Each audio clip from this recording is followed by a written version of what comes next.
tout le monde. Aujourd'hui, ben, je suis toute seule pour me filmer. J'essaye de vous faire un genre de sirop d'érable keto. Donc, en premier, je voudrais vous dire que j'ai divisé la recette en deux parce que je suis toute seule à utiliser. Donc, j'y suis allée avec la moitié. J'ai mis une tasse d'eau dans mon Thermomix. Je mets une demi-tasse d'érythritol. J'ajoute 2 cuillerées à soupe d'essence d'érable. Et voilà.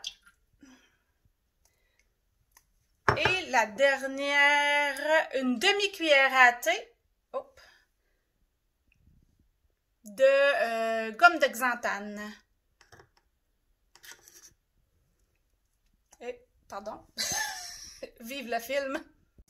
Alors, ben là, j'avais fait un petit film avant de sortir dehors, là, ben, c'est la tempête, fait que je suis allée déneiger mon entrée et j'avais oublié de filmer la fin. Donc, là, ce que je vais faire, je vais vous expliquer un peu comment le faire sans le faire devant vous.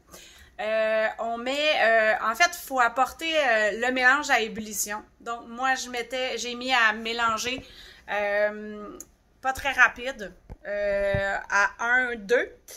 Et puis, j'ai monté jusqu'à 100 degrés. Faut vraiment rester proche parce que dans le fond, c'est comme du sucre, là. C'est comme si on faisait un sucre à la crème, ça monte vite. Donc, aussitôt qu'on atteint 100 degrés, même avec la demi-recette, ben, il est possible que ça sorte un peu en haut. Fait qu'on s'éloigne pas. Un coup qu'on a atteint, on baisse à peu près à 70-80 pour le laisser mijoter 4 minutes. Ensuite, c'est prêt. C'est une texture vraiment à s'y méprendre avec le sirop d'érable. Au goût, pour vrai, c'est... Ben, moi, je trouve ça coche, mais moi, c'est sûr que présentement, ça fait un bout que j'en ai pas mangé. Le sucre dans mon alimentation, ben, j'en ai moins besoin. Donc, peut-être que c'est relatif, là. Et puis, en quantité, ça donne à peu près ça pour la demi-recette. Donc, ça dépend si vous en mangez beaucoup, mais je vous suggère vraiment de faire la demi-recette. En fait, la recette que vous avez, c'est la demi. Et puis, soyez prudents parce que c'est des sucres chauds, le Thermomix va être chaud. Donc, je vous souhaite d'aimer beaucoup ça.